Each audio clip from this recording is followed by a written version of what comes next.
The Arizona sun did not ease you into it. It arrived all at once. Full weight, full heat, the kind that pressed down on the top of your skull like a hand that meant to keep you in the ground. It was not a heat that asked permission or offered warning.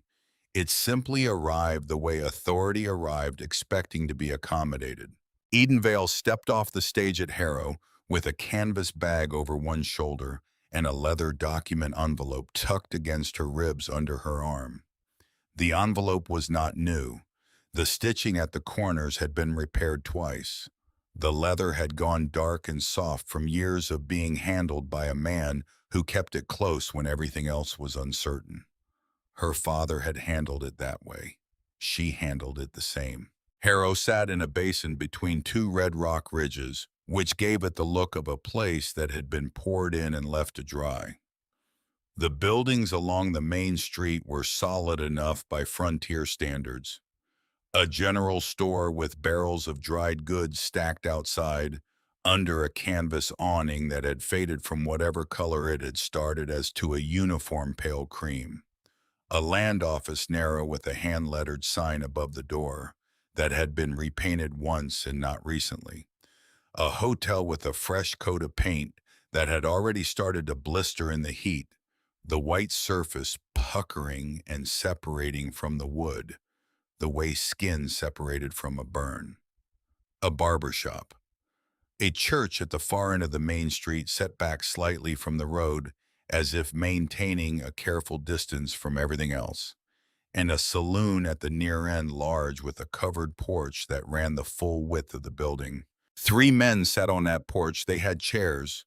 They had the particular stillness of men who were waiting for something and had been waiting long enough to have learned patience about it. They were not watching the stage arrive. They were not watching the street. They were not watching anything in particular, but they were not watching either. Eden noticed this. She had learned to notice it from a father who had spent 20 years reading rock formations in places where one wrong read meant the shaft collapsed on you. You looked at what a thing was doing, not what it was supposed to be doing.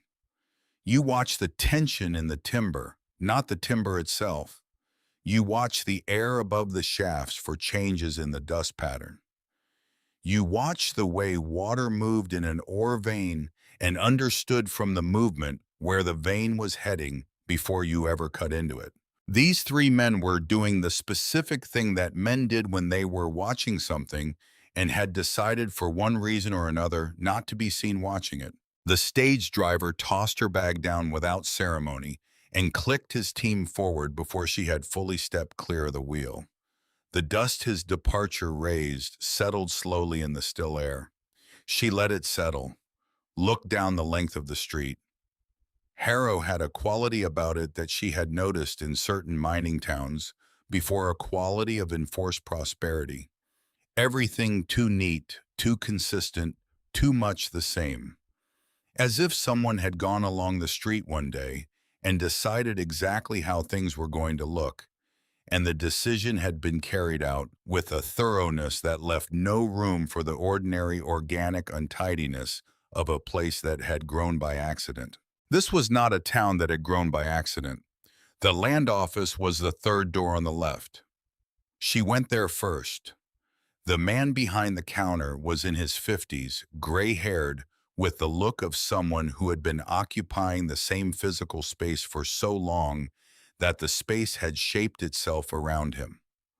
The particular compression in his shoulders, the way his elbows found the counter edge with the ease of long habit, the angle of his head when he looked up. He had been here a long time. He looked up when she came in. He looked at her. He looked at the document envelope tucked under her arm. And then, briefly, so briefly she might have missed it if she had been looking at his face instead of the direction of his attention, he looked at the wall behind her, at the window, as if checking for something outside. "I'm here to complete a transfer registration," Eden said. She set the envelope on the counter and opened it with practiced efficiency, laying each document out in order as she spoke. My father filed the original claim on the Vale plot. Parcel 47, Section 9, up against the east ridge of Devil's Jaw Canyon. He died before completing registration. I have the original claim papers, the assay documentation from '68, and a notarized letter from the county recorder in Flagstaff confirming the claim is still active and in good standing. The man looked at the documents. His hands did not move toward them. A man whose job was processing land transfers looked at documents the way a carpenter looked at wood, automatically, reaching for them before the thought was finished. It was instinct built from repetition. His hands did not move because he had already decided not to process them, which meant the decision had been made before she walked in. "These are all in order," Eden said. "I can see that," he said. "Then I'll need the transfer registration form." He was quiet for a moment. His eyes moved again to the window briefly and returned to her face. "I'll need to verify with the county assessor's office before I can process a transfer on that particular parcel. The notarized letter from Flagstaff is the county verification. We have our own process here in Harrow. How long does your process take?" Another pause. The pause of a man calculating. "Could be a few days." Eden looked at him steadily.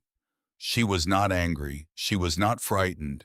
She was gathering information the way her father had gathered information from rock formations, noting everything without reacting to any of it, waiting until the full picture was available before drawing a conclusion.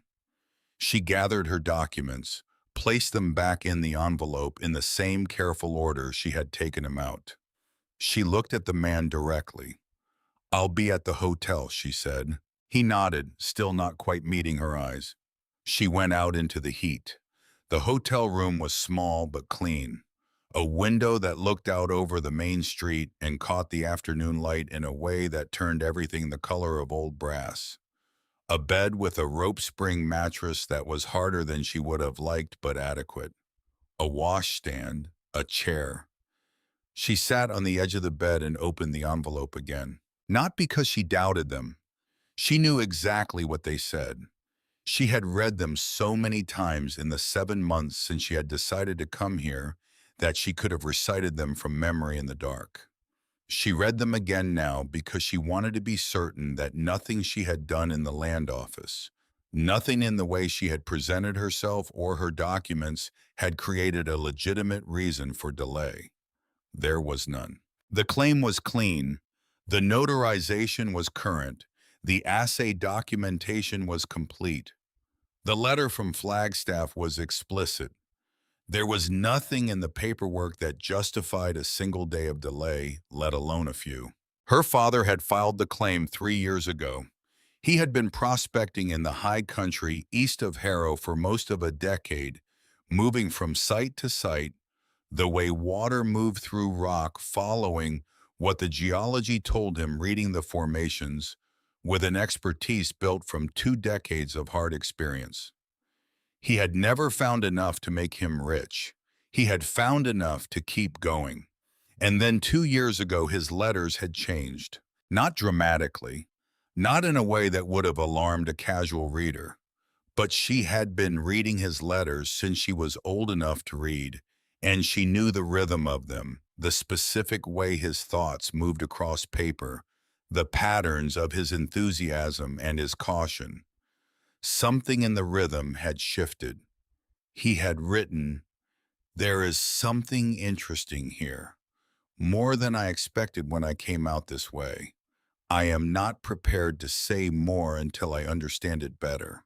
He had written 3 months later, "The land itself has real value regardless of what sits below it. The water situation up on the East Ridge is unlike anything I've found in this country. Permanent source, reliable year-round. That alone is worth holding. And then in the last letter, I am sending you the claim papers for safekeeping. Keep them close to you. Don't discuss them with anyone. I'll explain more when I can come in person." After that, the letters had stopped. 3 months of silence. And then the notification from the sheriff's office in Harrow.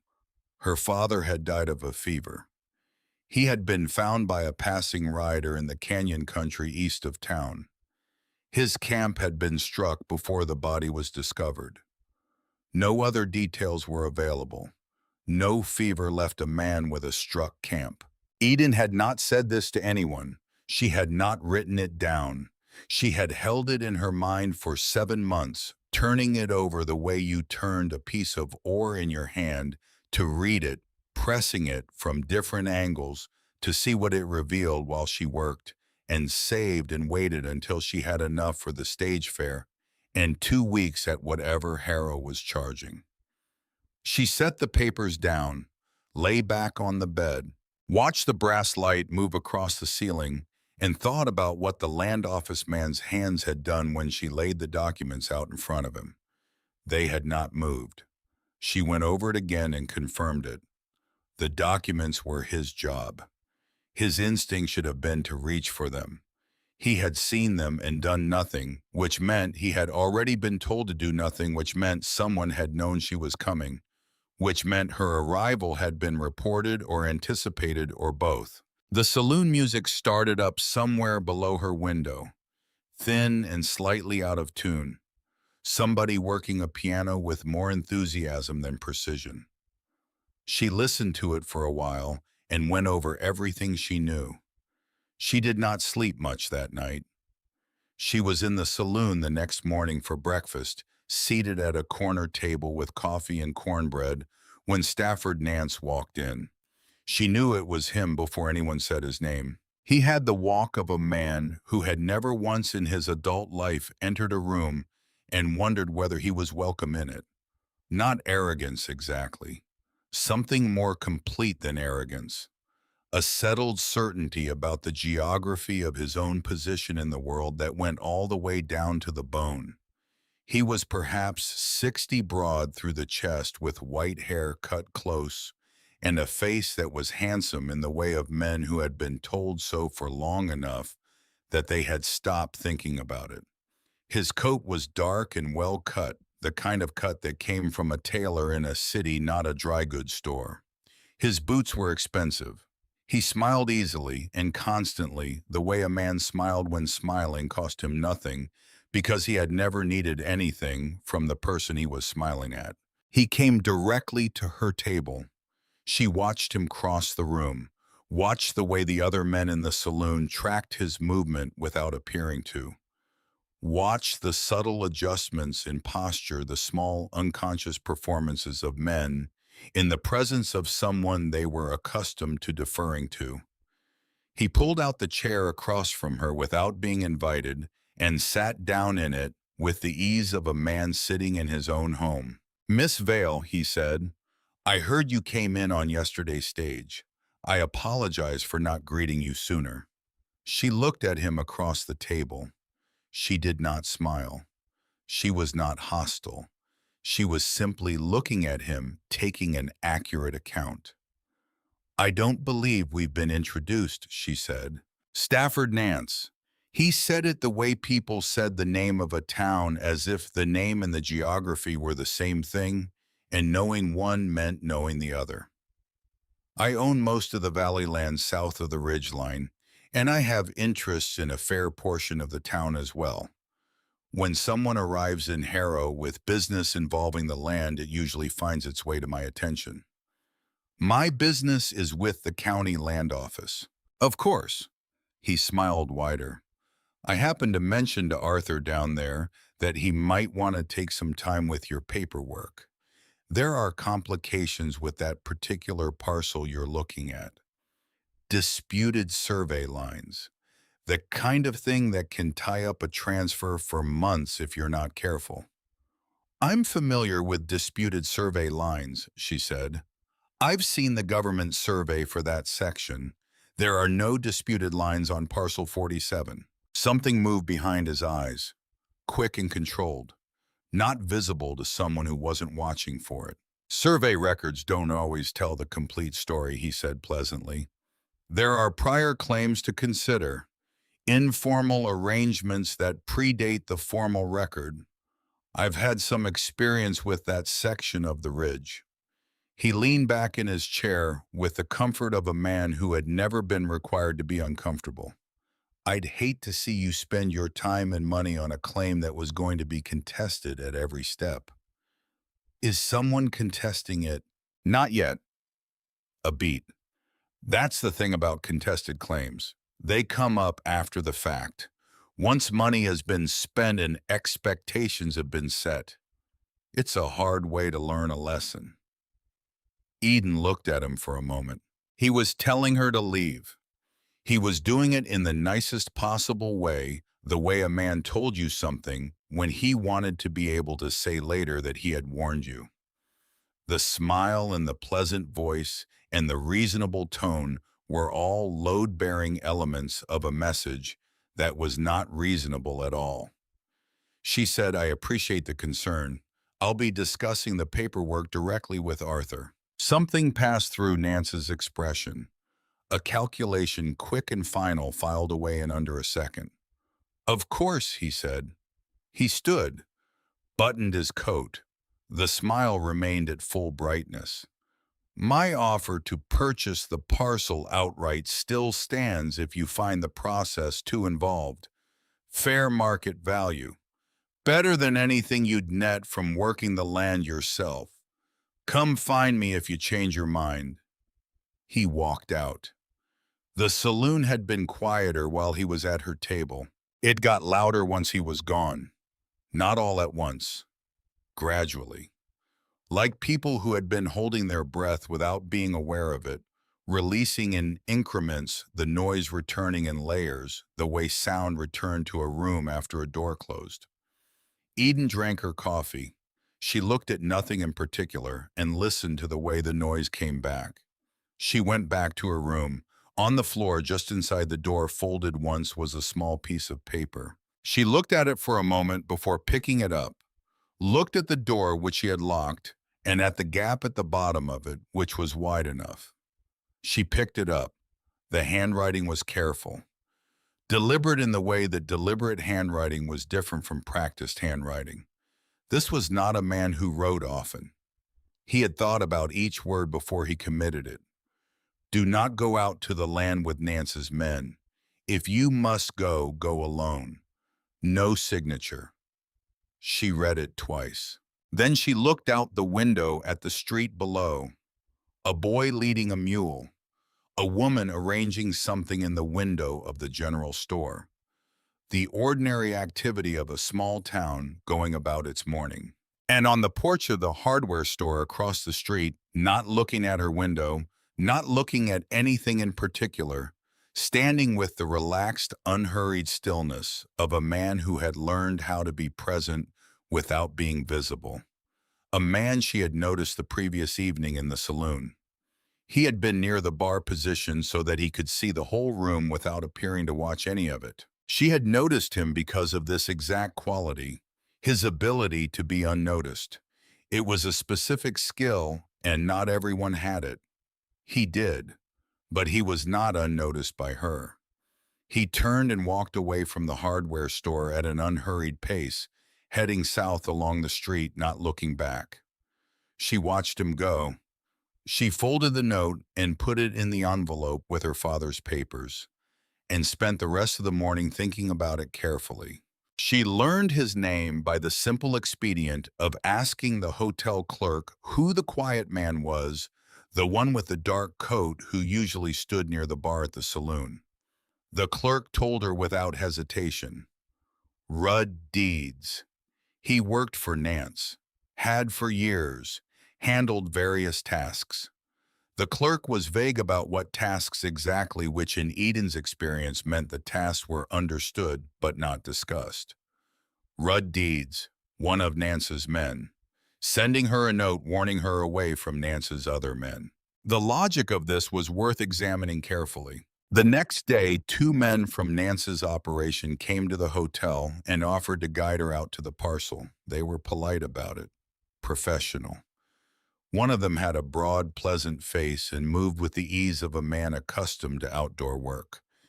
The other was quieter, kept his thumbs hooked in his belt, and looked at the middle distance when he spoke, which was a habit Eden associated with men who were monitoring their surroundings without wanting to appear to be doing so. She knew what this was. She also knew that if she refused, she had no legitimate way to reach the land without being followed and turned back before she got there.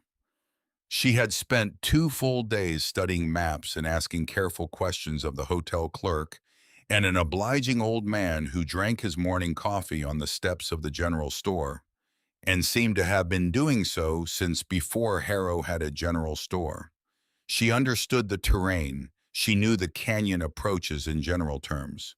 She also knew she could not get there and back without a guide who knew the specific paths, and that finding such a guide independently in a town where Nance's reach extended to the land office would not be easy. So she did the thing that made the most sense to her, which was to go. But before she left, she went to the hotel desk and prepaid another 10 days. She told the clerk she expected to be back by supper, but that if she was not, her room should be held regardless. She said this at a normal volume, which was loud enough to be heard by the 2 other guests standing in the lobby. She told the old man on the general store steps that she was going out east to look at her father's land, and that she'd be back by evening. He looked at her with eyes that had seen a great deal and said he hoped that would be so. Then she tucked the document envelope deep inside her traveling coat, under the lining against her ribs, and secured it with the pins she had prepared the previous day. She went with them. The ride east took them along the base of the Red Rock Ridge. The country here was broken and dry, with a completeness of country that had been dry for a long time and expected to remain so. Scrub brush, barrel cactus, loose shale that shifted under the horses' feet and made small tearing sounds. The ridge on their left rose sheer and red-brown, the face of it catching the morning sun, and giving it back multiplied the heat radiating from the rock surface in visible waves. The broader man talked. He was friendly in the way of men who had learned to be friendly as a professional skill rather than a personal quality.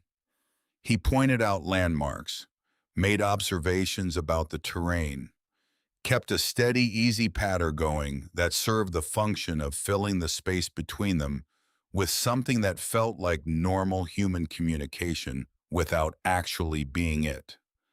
The quieter man rode behind her, always behind. She was aware of his position at every moment without turning to look at it. She noted it the way she noted the position of load-bearing walls in an unfamiliar structure, as information that might matter later. Devil's Jaw appeared gradually, first as a darkening of the rock face to the east, then as a shadow that resolved into a cleft, then as an opening in the ridge that deepened as they approached, until it became something with genuine presence. The canyon walls were sheer and red-brown, rising hundreds of feet above the narrow floor. The light at the bottom was different from the light of the open desert, cooler, more shadow than direct sun.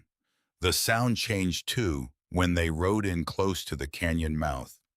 The desert had a quality of space to its silence, sound absorbed and dispersed over flat open distance. The canyon had a different quality, a contained resonant sound bouncing between surfaces that were too far apart for a proper echo, but close enough to alter the texture of the air. She had been watching the broader man's right hand for the last quarter-mile. She was still watching it when he pulled his horse up at a flat outcrop near the canyon's mouth and said there was a good view of the parcel from there. She dismounted. She kept her eyes on the flat outcrop and on the drop below it, and on the angle of the quieter man's horse behind her as she moved to the edge to look at the view. The hand hit her between the shoulder blades. It was simple and efficient, a firm shove with the full weight of a large man behind it, timed to catch her with her weight already forward and her attention on the view below. Her foot caught the edge of the outcrop and her balance went wrong all at once, the way balance went wrong when it was gone before you could reach for it. Then falling. The scraping of rock against her side, her shoulder, her hip. The world turning sideways and then vertical, and then nothing but the impact and the white noise it made when it hit. She came to rest against a sandstone slab at the floor of the canyon. She lay still. Her lungs had nothing in them. The impact had taken everything. The first breath was nothing. The second was a sliver. The third finally opened her chest, but the opening hurt. Her ribs on the right side. The pain was specific and bright and persistent. She looked up. Two silhouettes against the narrow strip of sky at the canyon's rim 40 feet above. The broader man was looking down. He held something. Her traveling coat had come partially open in the fall, and she pressed her hand to her ribs and found the document envelope still in place, still secured by the pins she had put in it. The thing in his hand was not the envelope. It was her notebook. She had been using it to record the route and the terrain. He looked at it, turned it over, dropped it, turned away. The quieter man was already gone.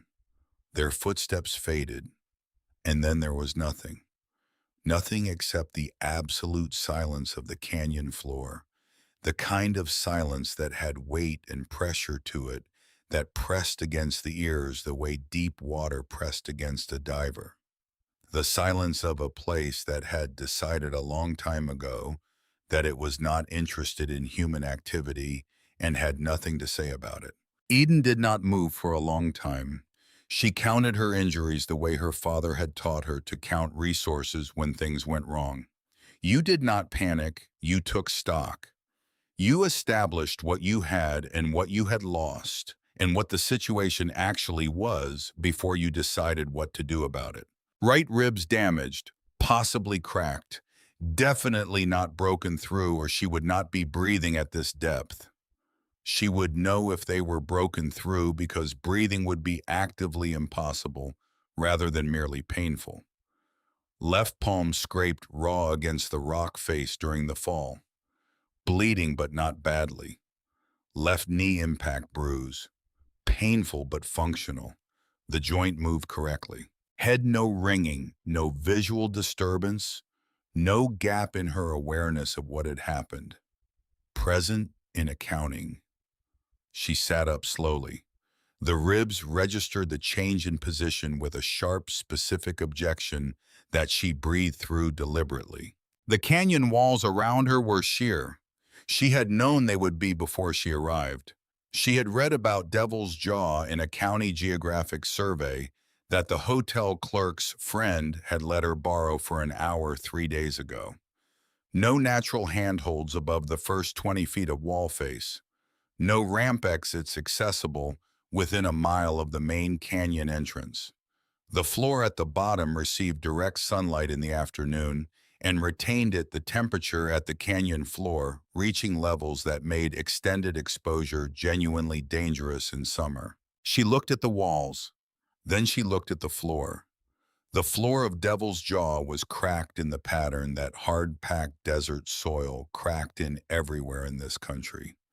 Uniform breaks in a roughly hexagonal pattern, each crack the result of water that had been there and left.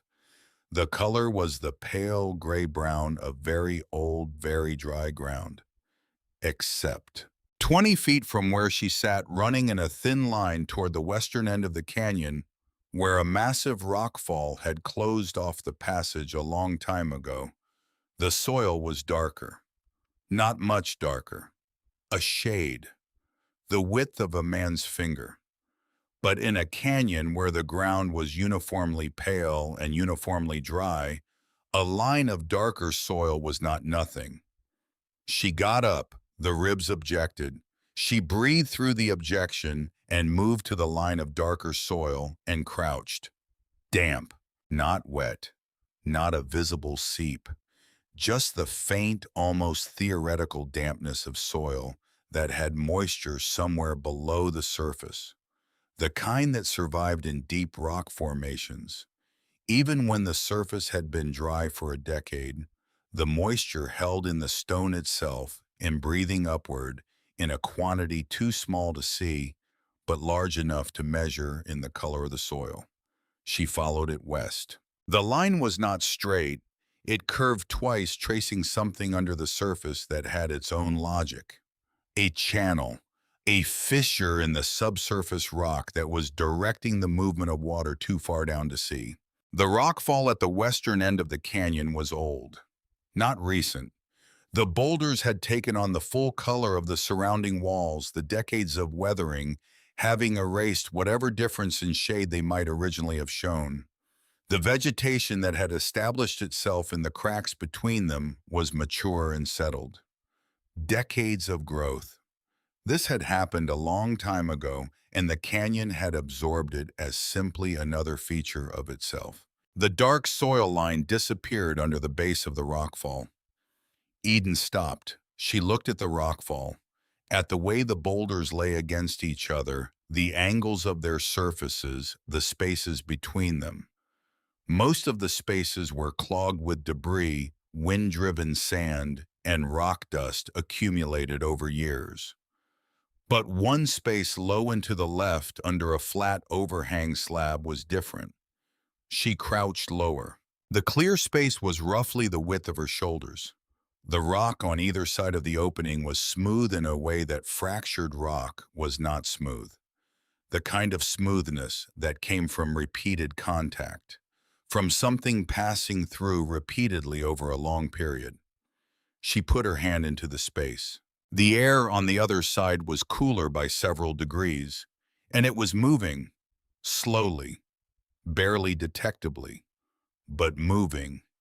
Air that was moving had to be going somewhere and coming from somewhere, which meant the space opened into something larger than itself. She cleared the loose rock from around the opening. The pain in her ribs was present but manageable when she breathed carefully. Her palms were bleeding where the rock had scraped them in the fall, and she wiped them on her trousers without stopping work. When the opening was as large as she could make it, she lay flat and pushed herself through. The rock pressed against her back and against her chest, and then released all at once, and she was through, and she got to her feet on the other side. She stopped moving. She had been expecting a cave, a low-space rock walls pressing close the tight, damp dark of a natural cavity, small enough to hold a few men for a few nights, the kind of place that showed up in outlaw stories. What she was standing in front of was not that. She was standing in front of a door. Not a door in the way that wood and iron made a door in the way that architecture made a door. Two columns of worked sandstone rose on either side of an opening, each column carved from the natural rock of the canyon wall, but shaped by human hands into something deliberate and precise. The columns were perhaps 8 feet tall. The arch that connected them at the top was not the rough arc of a natural opening, but a true arch, a properly proportioned masonry arch, with a keystone carved out of the living canyon rock, with tools and patience and skill. At the top of the arch, in shallow relief, a figure had been carved. An eagle, wings spread, head turned to the left. The detail was not decorative. It was exact. Each feather of the extended wings was individually represented. The eye was a deep round hollow that caught the faint light from the passage behind her and held it. Eden looked at the carving for a long time. She looked at the columns, at the masonry of the arch, at the way the carved surfaces met the natural rock around them, flowing continuously from one to the other, as if whoever had made this had understood from the beginning that the door and the wall it was cut into were the same material and should be treated as such. This was not recent work. The patina on the carved surfaces was decades deep, but it was not ancient either, not centuries. This was the work of people who had lived within the last 50 years, who had modern tools and technical knowledge of stoneworking, who had spent considerable time, perhaps years, making something that was meant to last, and who had made it inside a canyon that the entire territory of Arizona believed to be empty and fatal. She walked through the arch. The passage beyond sloped gently downward into the dark. On the floor of the passage, two parallel lines of iron rail ran the full length. The wooden ties between them set into the stone itself, the spikes driven into holes drilled in the rock. A mine rail system, completely installed. The rails were rusted but structurally intact. She bent to check the gauge. Standard ore cart gauge, the same she had seen in a dozen operations over the years. She followed the rails. After perhaps 50 feet, the passage opened.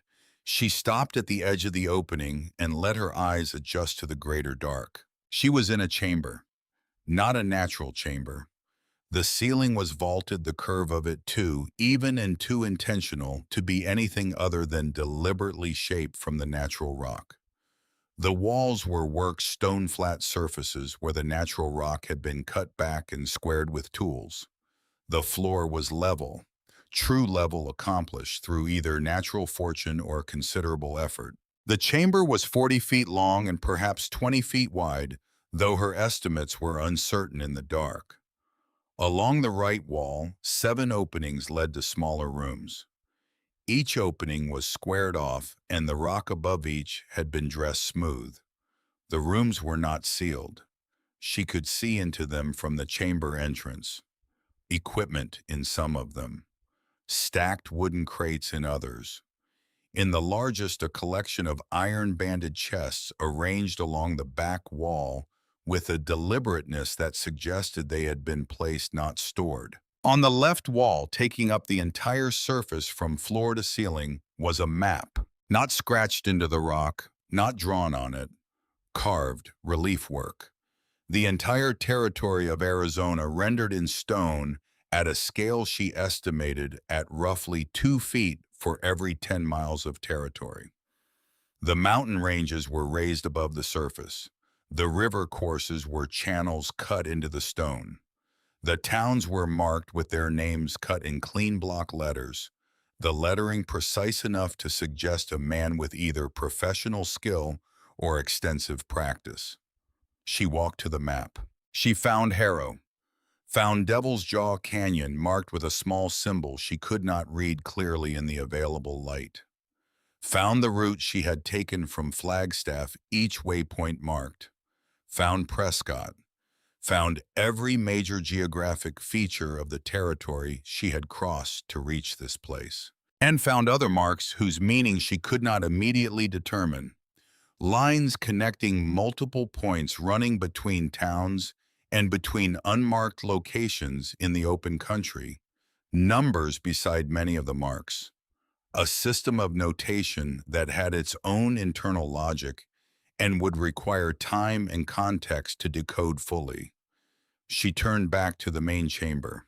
At the far end, a door. Iron.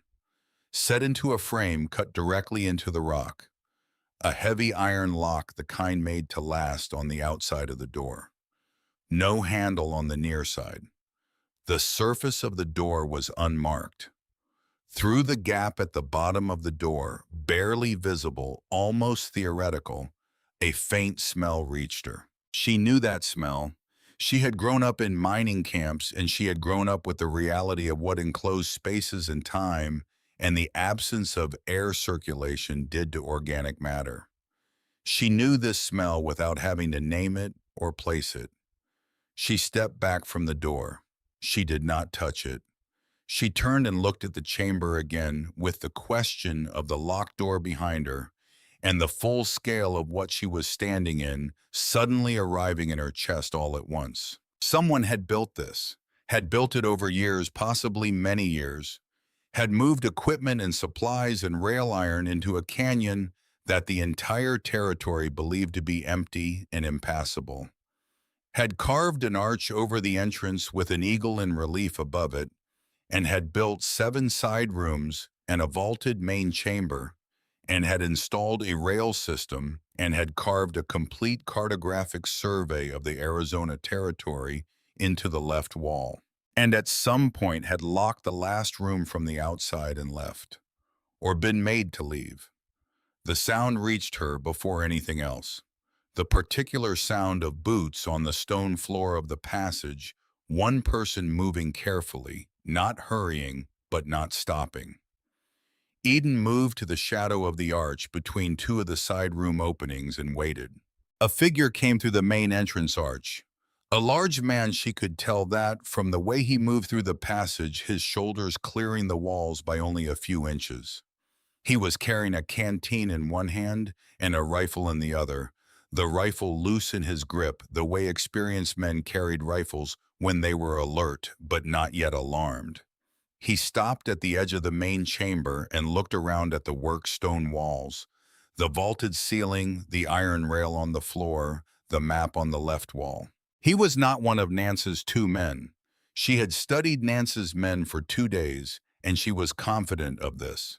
He looked at the iron door at the far end of the chamber, then at the map, then at the side rooms, then at the arch where she was standing. "I can see your boot," he said. She stepped out into the middle of the chamber. He looked at her with the expression of a man revising several things at once. He was perhaps 45, weathered in the particular way of men whose grief had worked on them as steadily as the outdoor work had, both leaving marks, the combination producing something harder and more complicated than either alone. His eyes were pale and careful, the eyes of a man who had learned that what he saw in them was usually accurate. He was holding the canteen toward her. He had expected to find someone in worse condition than she appeared. "You found this," he said. It was not a question. "I found this," she said. He looked at the chamber again, at the map that covered the entire left wall.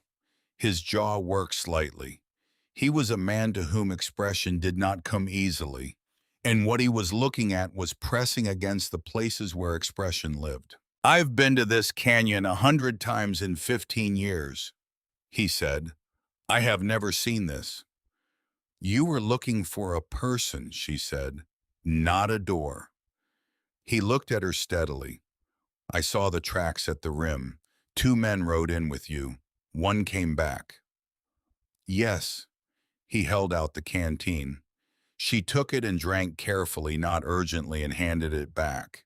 He recapped it without taking any himself. "Who are you?" she said.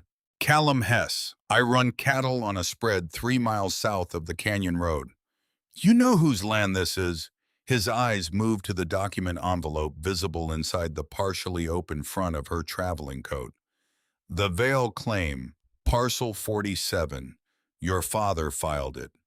He paused. "Do you know what happened to him?" He was quiet for a moment. That was not hesitation. It was the quiet of a man giving weight its proper acknowledgement before speaking. "Not for certain," he said, "but I know he was out here, and I know he stopped being out here, and I know who benefits from men stopping." Eden looked at the iron door at the far end of the chamber. She looked at the carved map on the wall. She looked at the rail system and the side rooms and the vaulted ceiling, at all of the decades of work embedded in every surface of this place. She picked up her notebook from the canyon floor where she had retrieved it from the spot where Nance's man had dropped it. She turned to a new page.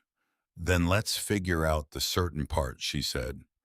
She sat down on a wooden crate near the rail entrance and began to write. Callum Hess stood in the entrance of the fortress that should not have existed in the canyon that everyone believed was empty and fatal, and watched a 22-year-old woman who had just survived being shoved off a cliff begin systematically documenting what she had found.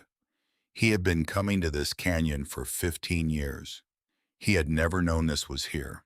He thought about Margaret, about the way she had looked at things she wanted to understand.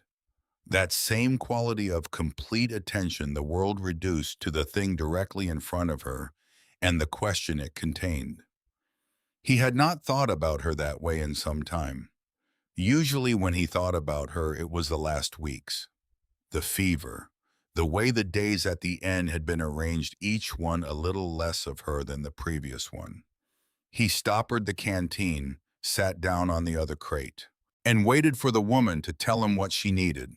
Outside the canyon, the Arizona afternoon was reaching its peak.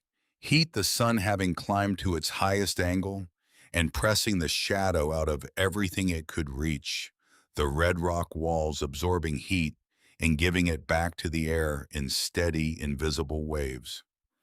Inside the fortress, in the jaw of the earth, in the cool and the dark, and the silence of a place that had held its secret longer than most of the people in the territory above had been alive, Eden Vale wrote down everything she could see. She wrote for 40 minutes. She was not done looking. She had not even started yet. Callum Hess's cabin sat on a flat bench of land where the ridge broke and the country opened to the south. 3 rooms, a stone fireplace that occupied most of the north wall, built with the care of a man who had understood that in this country, a winter fire was not a comfort, but a requirement. A porch facing the valley where the light came in long and level in the mornings and late afternoons, angled and golden. The cabin was clean in the way that a place was clean when one person lived in it and that person had decided that order was the thing within their control. Not tidiness for its own sake. Something more deliberate than that. Eden noticed it on the first morning. The way every object occupied a specific place, and the place had been chosen for a specific reason. The coffee cup on the left side of the shelf where it caught the morning light coming through the east window. The rifle on its pegs at a height precisely calibrated for a man of Callum's reach. The firewood stacked with the split faces outward so they dried fastest. These were not the habits of a man who liked things neat. These were the habits of a man who had decided exactly what he could hold on to and was holding on to it with both hands. She asked him about the photograph on the second day, not about the order, about the photograph on the shelf above the fireplace. A woman, perhaps 35, standing in front of a fence line with her hand raised against the sun to shield her eyes. Not a posed photograph. Someone had caught her in a moment. Callum was at the table with his morning coffee. He looked at the photograph the way a person looked at something they had looked at 10,000 times and still hadn't come to the end of. "Margaret," he said, "when did she die?" 4 years ago this November. He was quiet for a moment. Fever. The kind that comes fast and sits deep in the chest and turns to something worse before you understand what it's becoming. Eden looked at the photograph. She looks like she's trying to see something on the horizon. She usually was. He drank his coffee, set the cup back in its precise place on the left side of the shelf. The doctor in Harrow saw her twice, said it was manageable. Keep her warm, give it time, let the fever run its course. He looked at the table at the grain of the wood. She was gone in 6 days. The doctor came back at the end and said he was sorry. He had no explanation for why it had moved so fast. Dr. Farr, Aldous Farr, yes. He said the name the way you said the name of a place where something bad had happened to you. Not with heat, with a flatness that was worse than heat. He's been Nance's man since before Nance owned the valley. I didn't know that when it happened. I know it now. He paused. Knowing it now doesn't do a thing for anyone. Eden sat with what he had said and let it occupy the space it deserved. She did not say she was sorry. She did not say she understood. She had found in her experience that people who had lost someone important did not need to be met with the formulaic responses that other people offered, because the formulaic responses were not about the person who had lost someone. They were about the person offering them, trying to resolve their own discomfort at being in the presence of grief they couldn't fix. What the grieving person usually needed was for someone to be present without trying to fix anything. She was present. Callum noticed this. She could tell by the way his shoulders settled. Your father, he said after a time. He came out here following something he believed was real, she said. He was right that it was real, and he died because it was real. She looked at the photograph of Margaret, one hand raised against the sun, always trying to see to the horizon. I don't know the exact circumstances yet, but the circumstances are in that canyon, in the locked room. Among other places, she said. They sat with the fire for a while after that. Callum added a log and they both watched the fire take it. On the third day, she moved around the cabin without holding her ribs. The cracks were bruising outward as they healed the pain, shifting from the sharp, specific kind to the dull, omnipresent kind that she could work around. She ate what Callum made, which was plain and sufficient, in the way that cooking was plain and sufficient when it had been done for one person for a long time without reason to make it anything else. She read through her notebook entries from the fortress and added to them from memory, filling in the details she hadn't had time to record before Callum arrived. She had a systematic approach to this kind of reconstruction. She went room by room in her mind, standing in each space, again turning slowly, recovering each detail in the order she had noticed it. The carved map occupied most of her thinking. The marks on it were not decorative. The lines connecting the marked points followed logical routes, the routes that a person who knew the territory well would actually use to move between the indicated locations. The numbers beside the marks were not coordinates in any surveying system she recognized. They were some other kind of notation, dates and amounts, most likely the standard notation of someone keeping a record of movement, of what went from one place to another and when. She had seen accounting like this before. Her father had kept similar records of ore movements, what came out of a shaft, and where it went, and when it went. The marks on the fortress wall were the same system applied to something else entirely. On the fourth morning, she stood up from the table while Callum was still working on his first cup of coffee. "I need to go back," she said. He looked at her ribs. She was standing straight. "I'll get the horses," he said. They rode out before sunrise. Callum's idea. Anyone watching from Harrow could see two riders heading east in the morning light, so they left in the dark and were well into the canyon country before the light was up enough to be visible from the ridge above the basin. She noticed he rode with his rifle across his saddle in front of him. He had not done that on the ride back from the canyon 4 days ago. She said nothing about it. The canyon in the early morning was different from the canyon in the afternoon heat. The light at the floor was blue-gray instead of gold, and the temperature was genuinely cool, the rock having lost all the heat it had stored the previous day and not yet begun collecting the new day's supply. The silence had a different quality, too cleaner, somehow the absence of the heat's pressure, making it feel less oppressive. They went through the passage and into the fortress. Callum lit the lantern he had brought.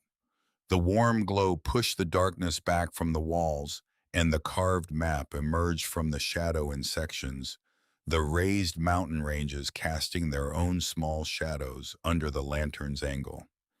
He stopped in front of the map, stood there. "I've been in this territory my whole life," he said after a long moment. "I have never seen a survey of it this complete." "It wasn't made from official records," Eden said. She moved to the map and indicated two marked points north of Devil's Jaw. "These passes aren't on any county survey I've seen. They're too small, too high, too difficult to matter to anyone who isn't specifically looking for a way through that section of ridge. But they're marked here with specific notations." "The gang's knowledge," Callum said. "People who moved through this country at night, who needed to know where every exit was before they needed it." "Exactly." She turned to the side rooms. "The documents need to come first." The strongbox was in the second side room. Iron-banded, substantial, with a lock that had rusted sufficiently over the years that Callum broke it with two blows of the crowbar from his saddlebag. Inside, a tin box sealed with wax, the wax yellowed and cracked with age, but still holding the seal intact. Beneath the tin box, two ledger books in oiled leather covers that had protected them from the conditions of the cave. Eden took the ledgers. She sat on the stone floor of the main chamber with Callum on one side and the lantern between them and opened the first ledger. The handwriting was small and practiced. Each entry dated. Each entry composed of a name, an amount, and a notation that gave the nature of the transaction. She read the first page, the second. She turned to the middle of the book, then to the end, then back to the beginning, establishing the scope of it before reading it in detail. These are the Red Rock Gang's operational records, she said. Complete records, every job, every amount taken, the names of the fences they used and the cut each fence received, the routes they used to approach and depart from each job. Callum leaned over. His finger moved along a line in the middle of the book. I know that date, he said, August of '81, the Haynes payroll robbery. They hit the payroll wagon for the silver mine east of Prescott. 11 men, $40,000. The territory sent 3 separate posses and found nothing. They came back here, Eden said. She showed him the route notation in the ledger. This sequence marks the return route. They came back to the fortress and documented the job and waited. She kept reading. The ledger covered 4 years of operations, 47 recorded incidents. The amounts were staggering. The organization was meticulous. And running through every page entered in a second hand slightly different from the operational entries was a record of disbursements. Not disbursements to the gang, to names in Harrow. She read them aloud. Orton Dane, sheriff, received payments on 9 recorded dates for information regarding posse assembly and deployment. Aldous Farr, physician, received payments on 6 recorded dates for medical services provided to gang members requiring treatment without official record. 3 members of the Harrow Town Council by name, each receiving regular payments described in the ledger as civic cooperation. And at the bottom of each disbursement page in the second hand, a single consistent line, distribution coordinated through S. Nance. Eden read this line on the first disbursement page and went still. She read it on the second, on the 5th, on the 11th, every disbursement page, every year. 4 years of operational records with Nance's name at the bottom of every payment distributed to the people of Harrow. Callum had gone very quiet beside her. He wasn't their fence, Callum said. His voice was flat with the flatness of a man whose long-held suspicions had just been confirmed at a scale he had not fully accounted for. He was their banker, their connection to every official in the county. He was more than that, Eden said. She closed the first ledger. She opened the tin box. Inside the tin box, wrapped in oilcloth that had sealed out the moisture for over a decade, were letters. A thick bundle tied with twine that had gone stiff and dry. And beneath the letters, a second ledger smaller in different handwriting from the operational ledgers. A personal account. She untied the bundle. The letters were from Rafe Cobb, the leader of the Red Rock Gang. She knew this because the first letter was headed in the same hand as the small ledger. I, Rafe Cobb, being of sound mind and in possession of complete knowledge of the events I'm about to describe, set down the following account for the use of whoever finds it. She read it. Then she read it again without speaking. Then she set it on the stone floor between her and Callum. She let him read it. He read slowly, not because he was a slow reader, because the content required it, because some things needed to be given the time they required. Rafe Cobb had not been what the territory of Arizona had believed him to be. He had been a careful man, a planner, A man who operated at a scale of organization that most people in his position never reached, because most people in his position thought about the next job and not the 10 jobs after it. He had founded the Red Rock Gang not from desperation or impulsiveness, but from a cold assessment of the territory's economic structure and the opportunities it presented to men willing to operate outside its rules. He had selected his men for competence and loyalty and the specific capacity to follow a plan precisely under pressure. And he had built this fortress, not by himself, with financing. The financing had come from Stafford Nance. Cobb's letter laid this out with the precision of a man who had gone over it many times in his mind and was writing it down for the last time with an accuracy he was determined to get exactly right. Nance had come to him in 1874. Nance had been at that time a land speculator with ambitions that exceeded his available capital by a significant margin. He had a vision for the Harrow Valley, a specific and detailed vision of what it could become and what that becoming would be worth to the right person. He had the intelligence to understand that realizing the vision would require money on a scale and at a speed that legitimate means could not supply. Nance had proposed an arrangement. He would provide the capital and logistical support for Cobb's operation. He would manage the distribution of proceeds through his business connections, which meant that the money from the jobs moved through legitimate appearing channels and emerged on the other side clean.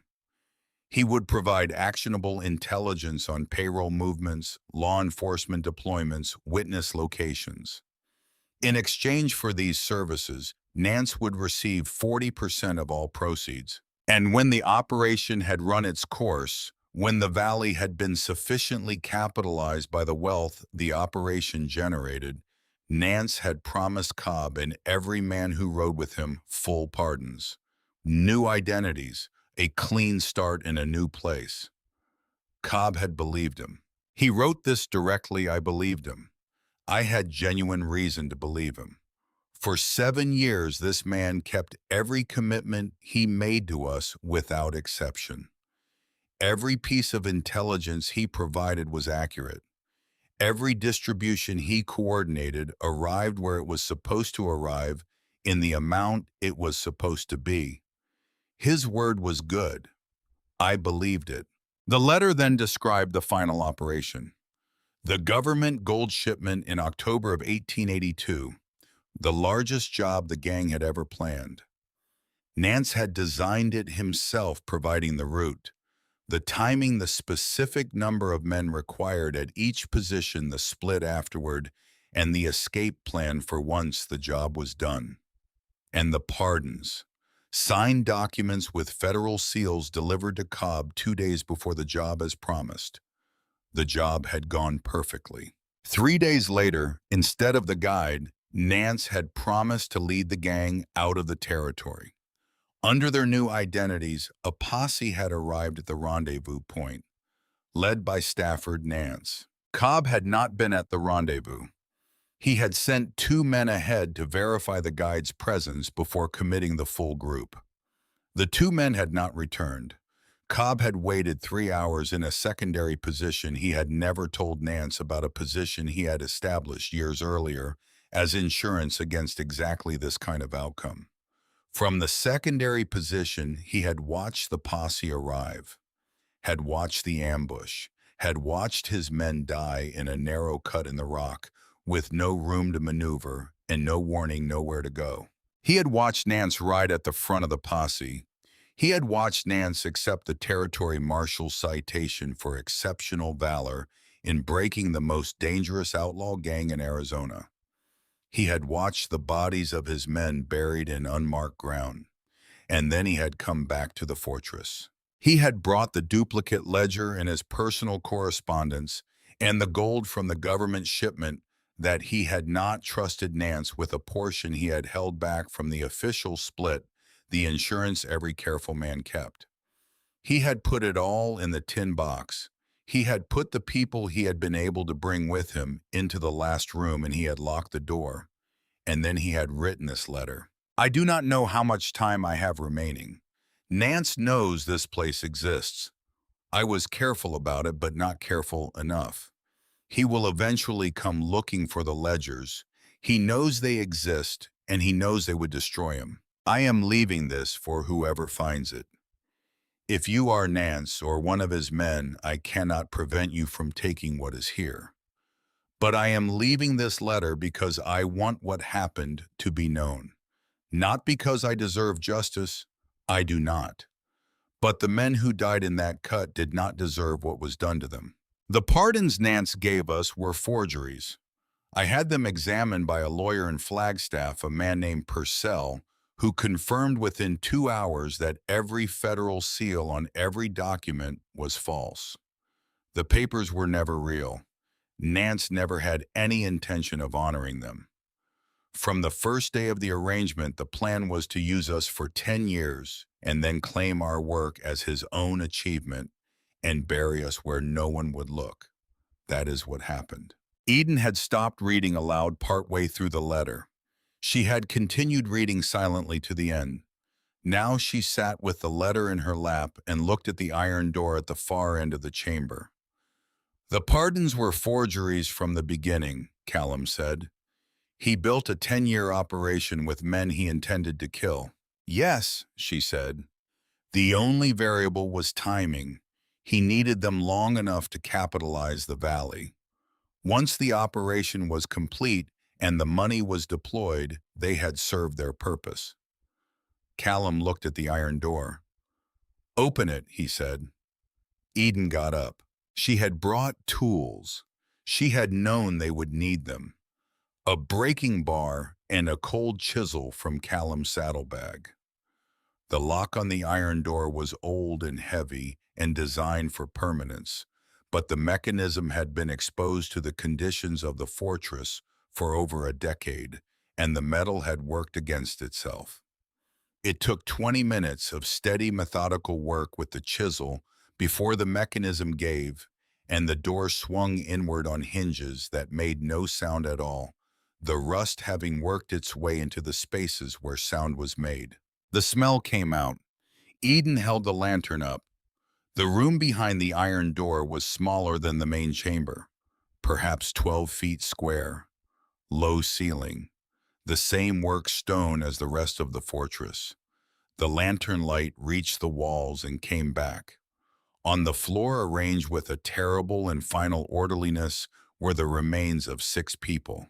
The sealed conditions of the room had preserved them past the point of ordinary decomposition. Bone and leather and the remains of clothing, each figure in the same position, seated against the wall with their hands at their sides. 6 people, 6 separate lives that had ended in this sealed room in the dark, not bound. Eden looked carefully at the hands of the nearest figure. The hands held something, a folded piece of paper held for over a decade by the dry stillness of the sealed room, preserved by the same conditions that had preserved everything else. She bent down. She took the paper gently from the hands that had held it. She stood back and opened it by the lantern light. It took her a moment to understand what she was seeing.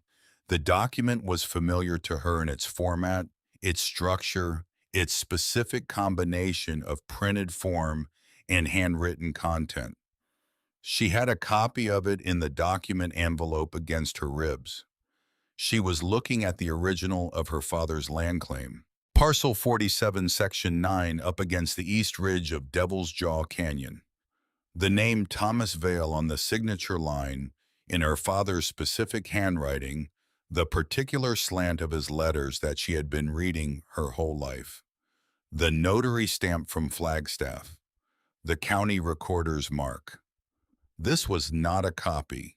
This was the original document her father had held and signed, and submitted the document of which she carried a certified copy in her coat. Her father had been here. He had found this room, had found the door, had found the remains, had found this document held in the hands of one of the dead, had understood what it meant. and had been found in turn. Eden did not move for a long time. The lantern light moved slightly in the faint air current from the passage behind her, and the shadows in the room shifted and resettled. Callum had come to stand beside her. He had read the document over her shoulder. He stood very still. She folded the document carefully along the creases her father had put into it. She put it in the document envelope with the copy she had carried from Flagstaff. She buttoned the coat. She looked at the 6 figures on the floor of the sealed room. She looked at them for a full minute. Then she turned away. We need the ledgers, the letters, everything from the tin box, the personal ledger as well. We take it to Prescott, Callum said. We take it to Prescott. She moved to the door. First, I need to copy the map, the route notations. Sayers is going to need all of it. She went back to the main chamber, opened her notebook, and stood in front of the carved map on the left wall. She was on her third page of notes when the sound came. Boots in the passage. One person moving with the careful, deliberate pace of someone familiar with the terrain. She did not move to shadow this time. She stood where she was with her notebook open and waited. Rudd Deeds came through the entrance arch and stopped. He looked at the tin box open on the floor. The ledgers, the letters spread on the stone, the lantern. Callum standing near the iron door with his hand near his rifle. His face showed neither surprise nor alarm.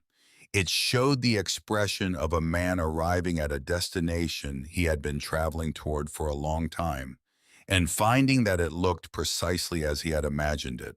You should have left when Nance told you to, he said. His voice was quiet, not threatening, something closer to tired. Eden looked at him. She had been thinking about this man for 4 days. She had turned the note under the hotel door over in her mind, the way she turned difficult problems, looking for the logic of it from every angle.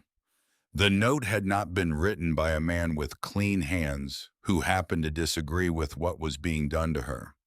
The note had been written by a man who knew specifically what was going to happen and was trying to prevent it without being able to explain why he knew. That was not the behavior of a loyal employee. That was the behavior of a man managing a situation of extraordinary complexity. You sent me the note, she said. He looked at her for a moment, then at the ledgers on the floor. I sent you the note. Why? He did not answer immediately. Outside the fortress, the sound that had been building at the edges of awareness resolved. Not the sound she had been tracking, which was Deeds in the passage. A different sound, lower from further away, the particular resonance of thunder over canyon country. The sky outside had been clear and hot when they arrived. The Arizona monsoon season did not give you warnings. Clear and hot until it wasn't the sky going from nothing to storm in the time it took to decide what to do about it. The sound deepened. Then the rain hit. Not gradually, all at once. The way Arizona rain arrived completely and without transition, the sky going from clear to flooding in what felt like seconds. The sound in the passage changed immediately, the tap and run of water beginning to move through the rock channels around the entrance. The sound multiplying as more water found more channels and the channels filled. Flash flood, Callum said. The word was flat and certain. He had lived near this canyon for 15 years, and he knew what this sound meant for the canyon floor. We're not going anywhere for a while, Eden said. She looked at Rudd Deeds. Sit down. He looked at her. She held his gaze. He sat down on a wooden crate near the passage entrance. Outside, the water in Devil's Jaw was rising. They could hear it, the low, sustained roar of a flash flood building in a confined space, the sound filling the air and coming from every direction at once because the walls were everywhere. The fortress entrance was above the flood line. Rafe Cobb had known this canyon well enough to account for it when he built. Eden set her notebook on the floor. She picked up Cobb's letter from the stack of documents and held it out to Rudd Deeds. He looked at it, then at her. He took it. He read, his right hand resting on his knee when he began closed slowly into a fist as he worked down through the pages. When he finished, he did not hand it back. He held it. He looked at the iron door at the far end of the chamber. "Is the door open?" he said. "Yes," she said. He looked at the door for a long moment. Something in his face that she could not precisely name. Not grief exactly, and not anger exactly, something that encompassed both, and was more fundamental than either. He set the letter down on the crate beside him. He pushed his left sleeve up his forearm. On the inside, old ink gone blue-green with time, and the particular fading that happened to tattoo work after many years was an eagle's head in profile. Sharp, detailed. Below it, a capital R in a specific script. She had seen the same eagle above the entrance arch. "You were Red Rock," Callum said. "The youngest," Rudd Deed said. 22 years old the year Nance came to Cobb with the arrangement. "I'd been riding with the gang for 1 year. He looked at the letter on the crate beside him. "Cobb sent me to Tucson. We had a man with a broken leg, the kind of break that sets wrong if it's not properly handled, and the nearest doctor who would treat us without asking questions was there. 4 days round trip. When I came back..." He stopped. He looked at the iron door. "When I came back, the secondary camp was cold, and the horses were gone, and the main camp was stripped. I rode to the rendezvous and found 6 mounds of fresh dirt with no markers." He paused. "And on the main road back toward Harrow Nance, riding with a federal escort and a citation for valor." "Why didn't you run?" Eden said. "I was 22 years old with a gang tattoo on my forearm and my name connected to 47 documented robberies and no money and no papers that didn't identify me as a wanted man." He looked at his hands. "I went to Nance. I told him I'd been in Tucson. I told him I knew what had happened and I had no intention of making trouble about it. And he let you live." "He let me live. He gave me work. He kept me where he could see me." Rudd looked at the floor. A man he could trust to be quiet because a man who testifies against the person he's testifying about goes to the gallows alongside him. He understood that. He used it. 10 years, Eden said. 10 years. The flood outside was at its peak. The roar was total, filling the passage and vibrating in the work stone of the fortress walls, the sound coming through the rock as much as through the air. They were sealed in completely and completely safe. Cobb had understood the canyon's hydrology when he chose this site. Eden opened the personal ledger. "You know the accounts in this." "I know every account." "Sheriff Dane. Dane has been on Nance's direct payroll since before the Red Rock arrangement. He doesn't know where the original money came from. He knows he gets paid for information, and he doesn't ask about the source." "Dr. Farr." Rudd Deeds looked at Callum. Callum looked back at him with the expression of a man who had been asking himself a question for 4 years and was about to receive the answer, not with relief, because the answer was not going to be a good one, but with the particular resolution of a man who has decided that knowing is better than not knowing, regardless of what the knowing costs. Farr received payments from Nance for medical services to gang members over 7 years, Rudd said. He looked at Callum directly, and for other services afterward. Advice on patient outcomes. Advice on what conditions would respond to treatment and what conditions would not given the right management of the treatment. He stopped. He looked at the crate. "I'm sorry about your wife. I knew about it after the fact. I didn't know in time to..." He stopped again. Callum said nothing. The silence stretched. Eden turned a page in the ledger. "The note you sent me," she said, "under the hotel door." Rudd Deeds looked at her. "Your father came out here," he said. "I found his tracks at the canyon entrance and tracked him into the canyon and found evidence that he had found the passage. By the time I understood the full sequence of what had happened, it was already done. Nance's men had followed him in." He paused. "I sent you the note because I couldn't give you a second chance to repeat what your father did." Eden looked at him steadily for a long moment. She had been thinking about what kind of man this was, what was underneath the 10 years of managed silence and careful survival. What remained of the person who had existed before the situation he was in had shaped him into what she had been observing for 4 days. She had turned this over methodically the way she turned all difficult problems. What she saw was a man who had made the most frightening choice a person could make, which was to stop managing and let the situation resolve into whatever it was actually going to be. "Cobb writes about a piece of land," she said. "In that letter, a life he wanted after, a water source, high ground." Rudd looked at the letter on the crate beside him. "He talked about it," he said. "In the evening sometimes when we were waiting. He was tired.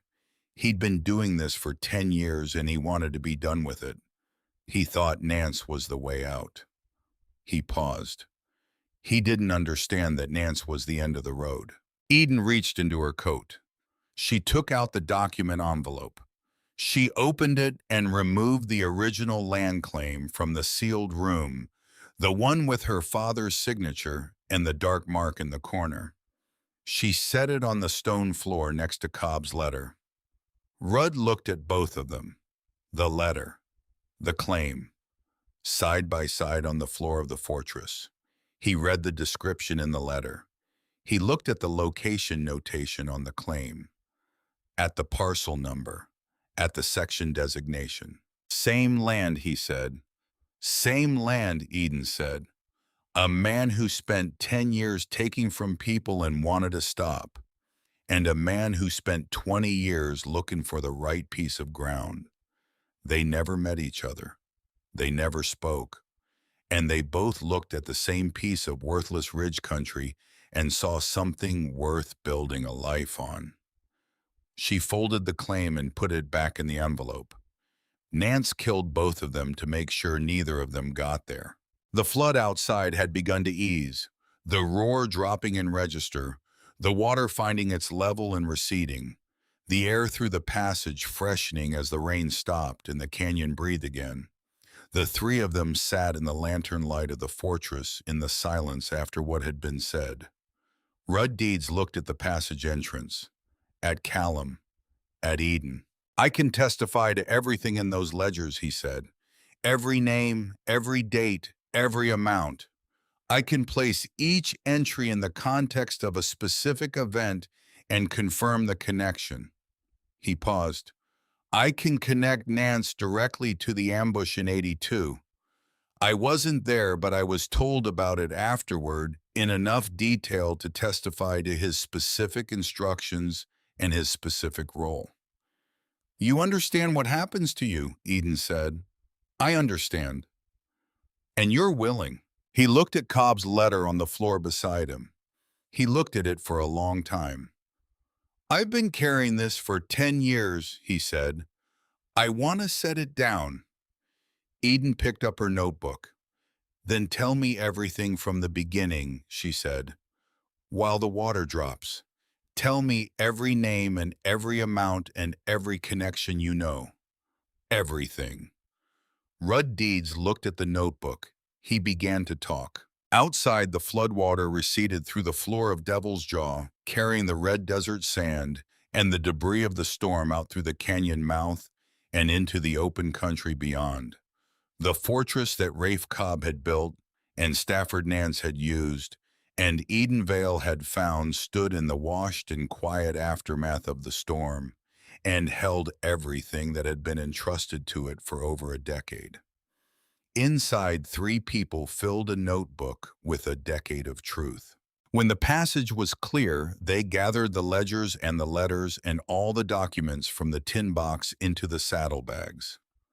They walked out through the carved arch and into the clean-washed air of the Arizona evening, the desert smelling of wet rock and sage, and the particular freshness of air after a monsoon, and they pointed their horses west away from Harrow toward Prescott.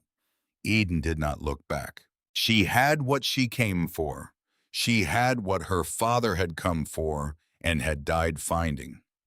She put her heels to her horse and rode. The desert at night was a different country, not quieter. The desert was never quiet. It had its own constant texture of sound, the low omnipresent presence of wind and insect, and small things moving that did not move in daylight. But the quality of the sound was different after dark. More honest, perhaps. Less performed. The absence of the sun changed what the desert was willing to be. They rode through most of the first night. Eden's decision. Nance's people would know the water had dropped by morning and would start looking when the canyon road became passable again. Distance was what they needed before then. Callum had not argued. Rudd Deeds had said nothing. They rode in a line, the saddlebags across the horses' rumps, the stars overhead, the dark shapes of the ridge lines dropping away behind them as the country climbed. By midnight, they were above the Harrow Basin. The lights of the town were a faint, scattered warmth below, and behind them, already remote, already belonging to something she had left. By 2 in the morning, they were in open country, with nothing behind them but dark and distance. They stopped then, an hour because the horses needed it. They ate from the supplies Callum had packed and did not speak much. The desert cold at this altitude was genuine cold, the temperature having dropped 30 degrees since the afternoon, and they sat close to a small fire that Callum built in the lee of a rock outcrop where the light would not carry. Rudd Deeds sat apart from the other two.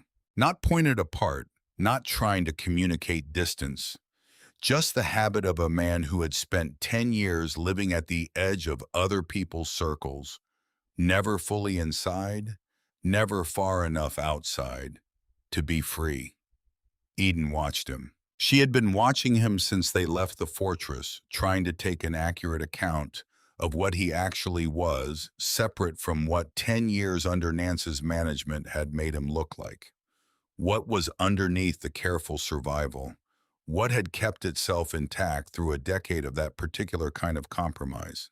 What she saw was a man doing the most frightening thing available to a person, which was to stop managing and let the situation go where it was going to go.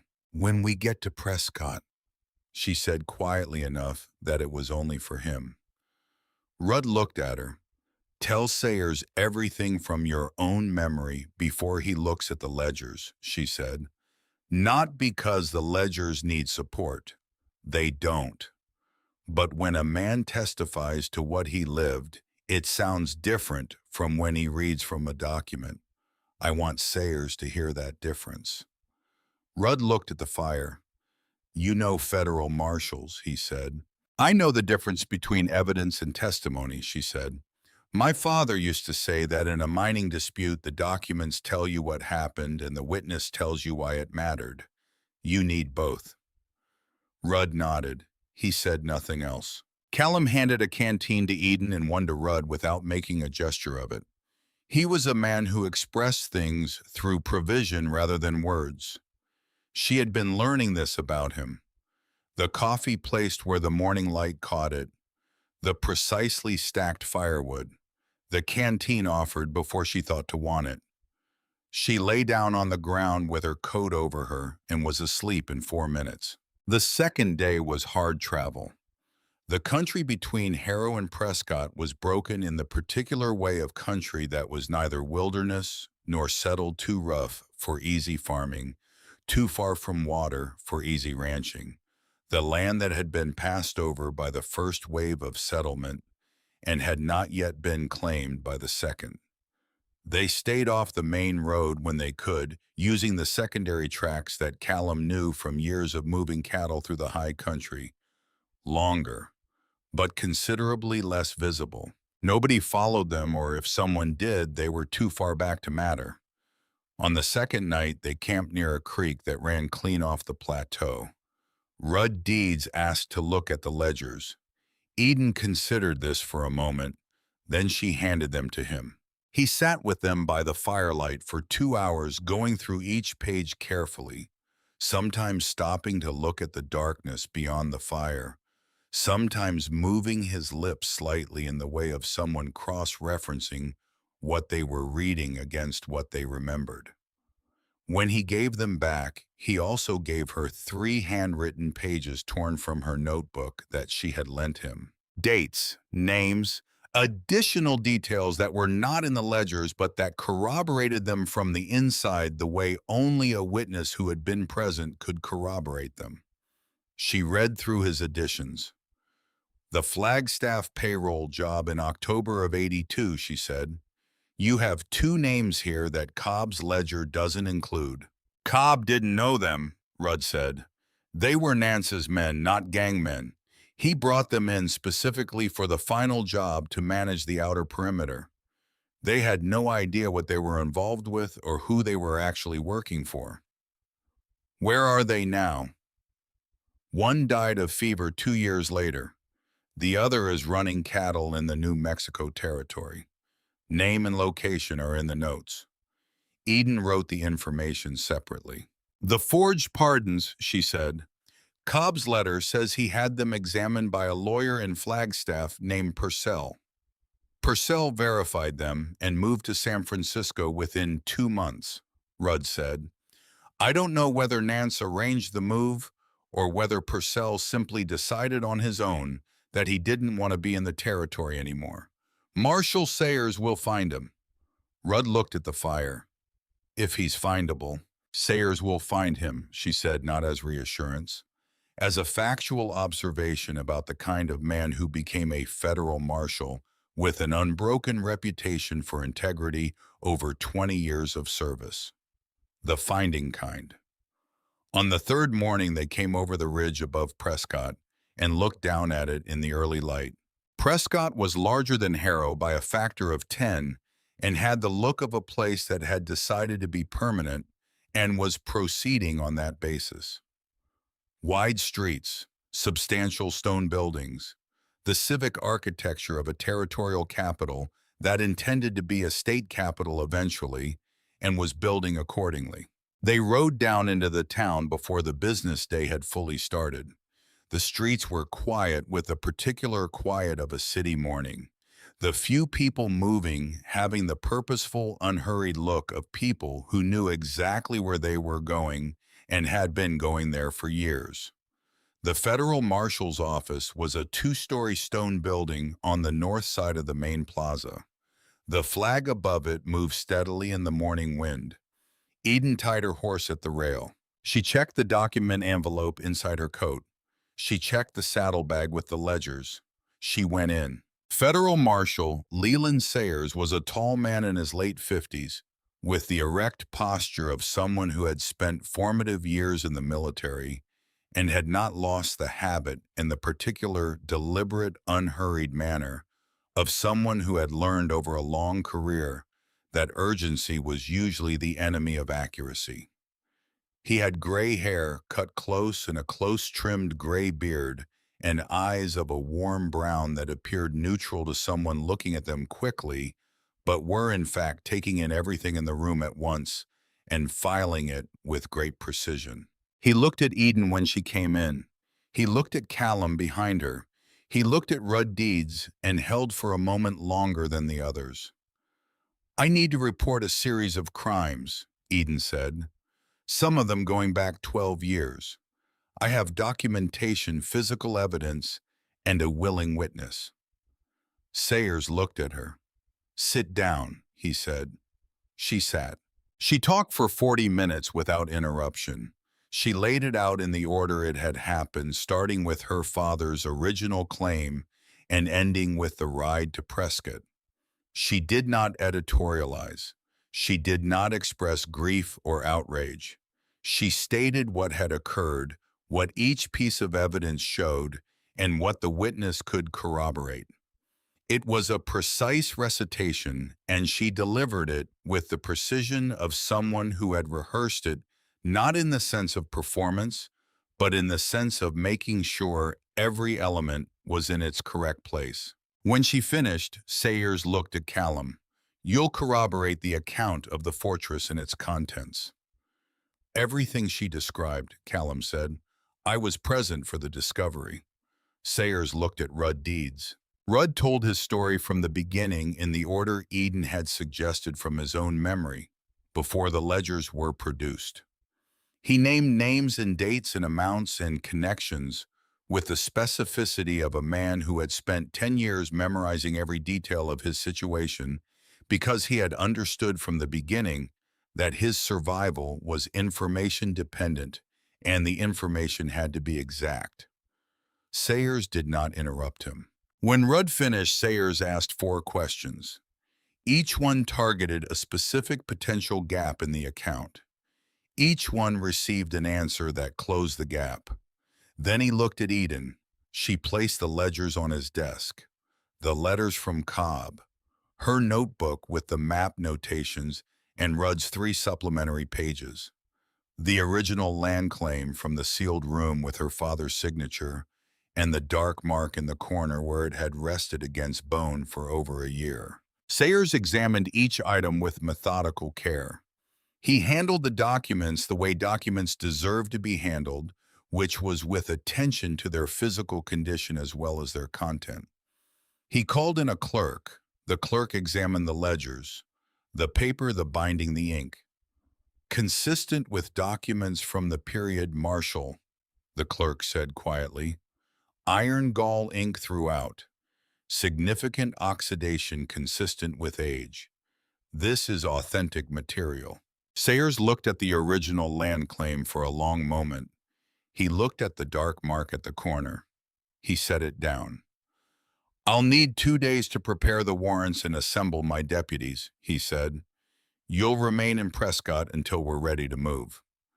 "Nance may become aware that something is wrong," Eden said. "He may," Sayers said. "A man who knows we're coming and doesn't run is a man who believes he can talk his way out. That's the most useful thing a guilty man can believe because it keeps him in the room while we're collecting him." He paused. "It usually doesn't hurt us." He looked at Rudd Deeds. "You understand what you've done here," he said. "Yes," Rudd said, "and you're prepared for what follows." Rudd looked at the desk, at the ledgers, at Cobb's letter which was sitting at the top of the stack where Eden had placed it. "I've been prepared for a long time," he said. "I was waiting for the right circumstances." He looked at Eden when he said it. She met his look and nodded once. Sayers stood. He shook Eden's hand, then Callum's, then after a brief consideration Rudd's. 2 days, he said. Stay close. The 2 days in Prescott were quiet in the way that days were quiet when what you were waiting for was significant and the waiting was the only thing to do. Eden spent one afternoon at the county surveyor's office with the government survey records confirming the precise boundaries of Parcel 47 with the surveyor himself, a meticulous man in his 50s who had been keeping these records for 15 years and took a quiet professional pleasure in the accuracy of them. She had him mark the permanent water source on the parcel map with its specific designation and confirm the government assessment of it.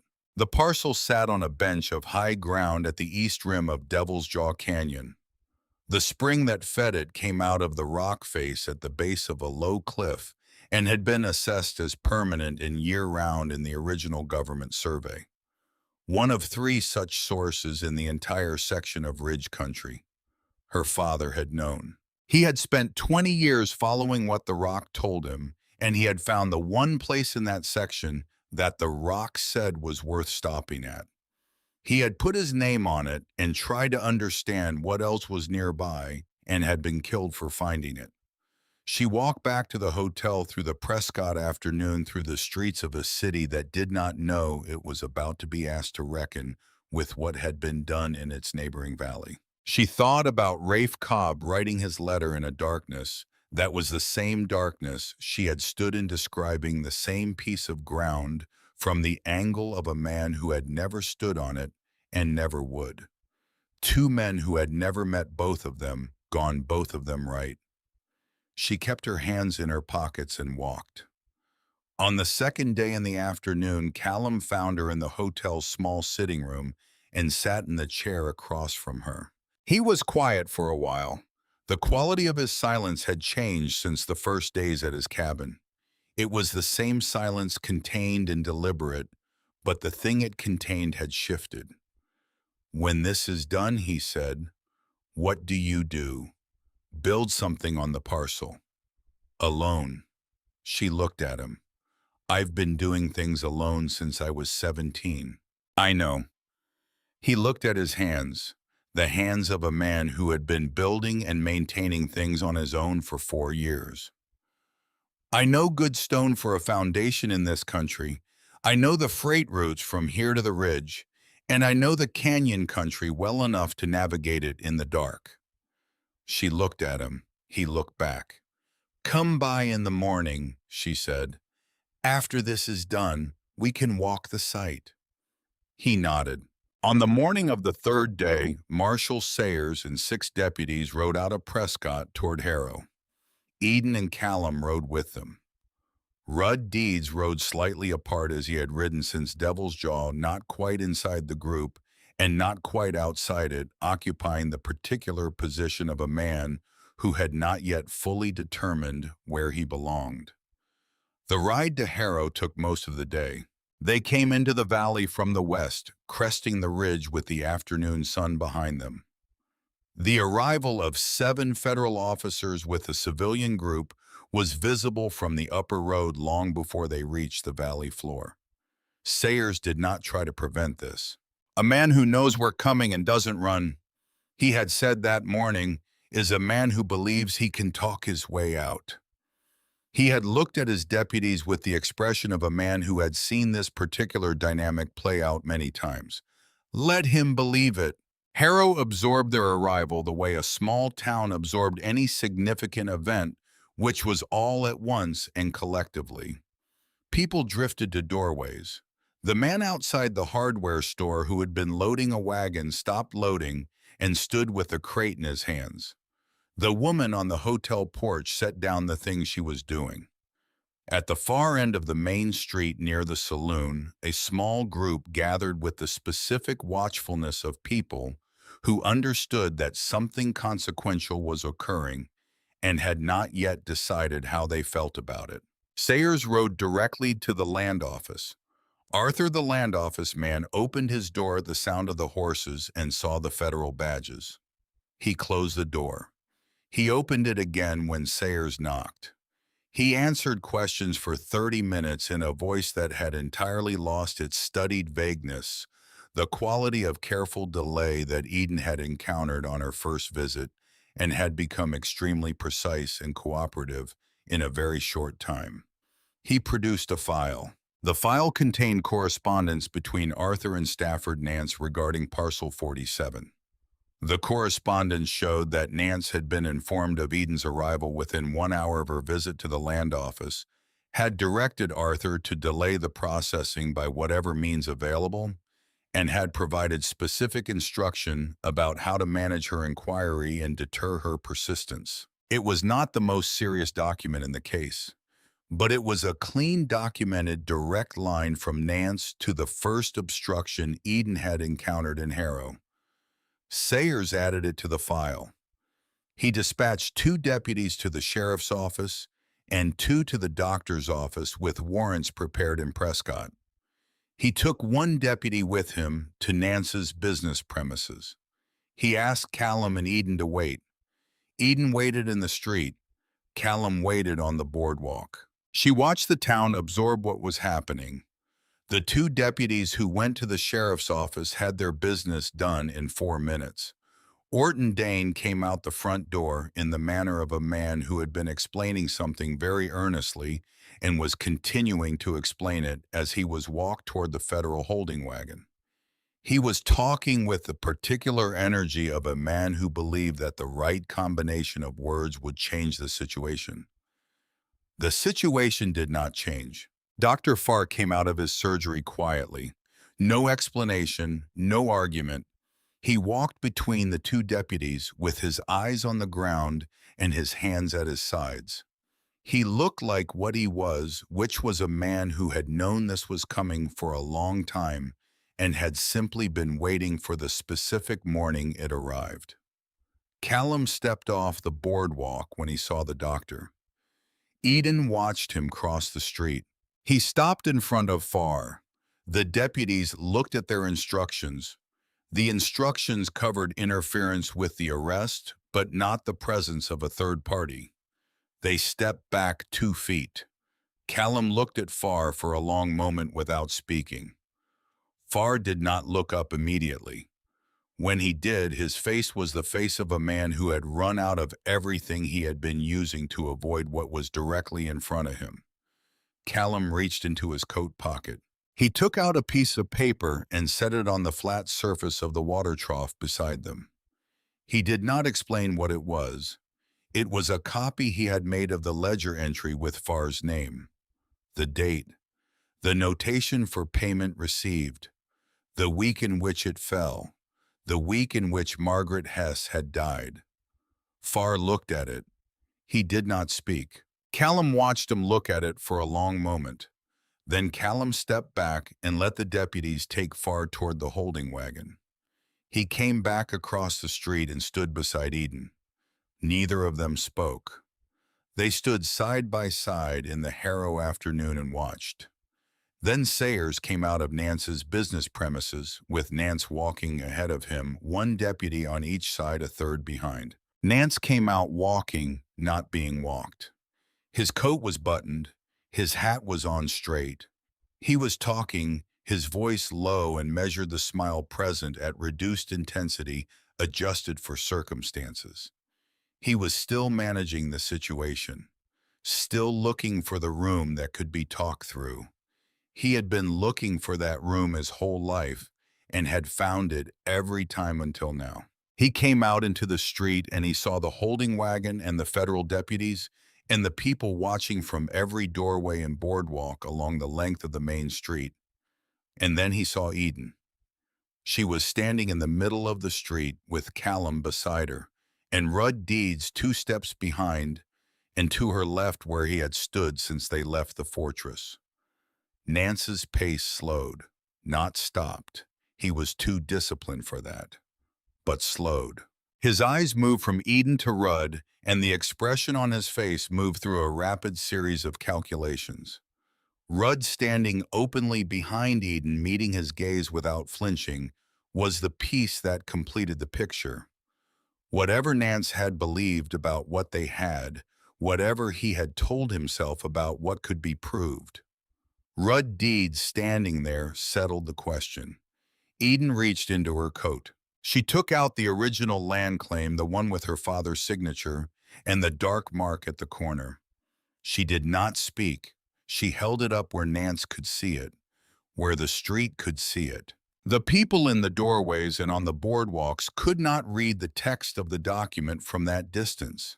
They did not need to. They could read the situation. They could read what it meant that the young woman who had arrived on the stage a week ago and been laughed at in the saloon was standing in the middle of the main street holding a piece of paper while Stafford Nance was being escorted to a federal holding wagon. The street understood this. Nance looked at the document. He looked at Eden, and the smile was gone. Not diminished, extinguished, like a lamp whose oil had run out. The face underneath it was older than she had thought, and tired in a way that had nothing to do with the hour, and there was nothing in it now except the precise expression of a man who had reached the end of something he had been running from for a long time. She held the document steady until the deputies walked him past her.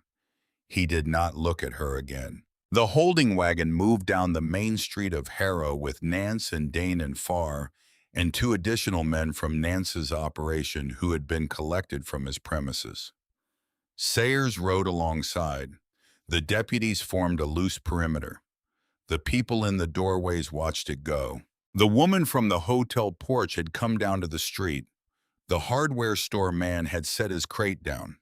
The group at the saloon end had grown and was watching in the way of people processing something that was going to require them to revise a great deal of what they had believed about their own town.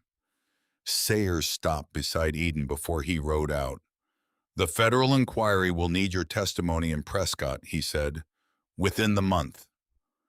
"I'll be there," she said. He looked at Rudd Deeds. "Arrange transportation to Prescott tomorrow morning," he said. "My office will have the full terms of the arrangement for you." Rudd nodded. Sayers looked at Eden one final time with a quality of recognition that had nothing to do with warmth, the look of a man who had cataloged something unusual in a way that would remain in the catalog. Then he rode. The holding wagon rolled out of Harrow, and the sound of it faded, and the main street was left with its own silence. Eden put the land claim back in her coat. During the 2 days in Prescott, while Sayers had been preparing his warrants, Eden had requested access to the documents seized from Nance's business premises in an earlier investigation that had been conducted but never fully prosecuted for reasons that were now becoming clear. Sayers had authorized it with a brief note to the records office.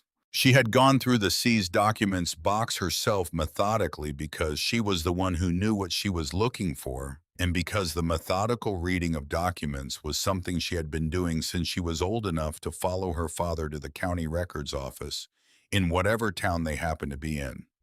She had found it in the third box. A private land registry maintained in Nance's own hand, distinct from his official business records. It documented his personal holdings and aspirations as opposed to his transacted business. Each parcel in the territory that he considered significant was entered with a description, a current owner notation, and his own assessment of value and strategy. Parcel 47, Section 9, East Ridge of Devil's Jaw Canyon, was entered on a page by itself. The entry was dated 1882, the same year as the ambush. In Nance's handwriting, Spring Source confirmed. Permanent, year-round reliability, best water on the East Ridge, hold at all costs. Below this, in a slightly different ink added later, Vale claim filed. Contact Arthur to monitor. Do not allow transfer. And below that, in the most recent ink, the most recent edition, Vale deceased. Daughter has papers. Urgent. Eden had read this 3 times standing in the records office in Prescott with the box open in front of her. Then she had photographed the page in her notebook, copying it word for word, and put the record back in the box. Nance had not been trying to bury the fortress in the ledgers because he was afraid of being exposed. He had been afraid of that, yes, but he had also been trying to protect the water source. He had known about the spring for 12 years. He had known it was the best permanent water on that section of ridge. He had been holding the parcel, keeping it from being claimed by anyone keeping it available, waiting for the right moment to acquire it properly. He had killed her father not just to protect his secret. He had killed her father because her father was standing between him and the piece of land he had decided he wanted.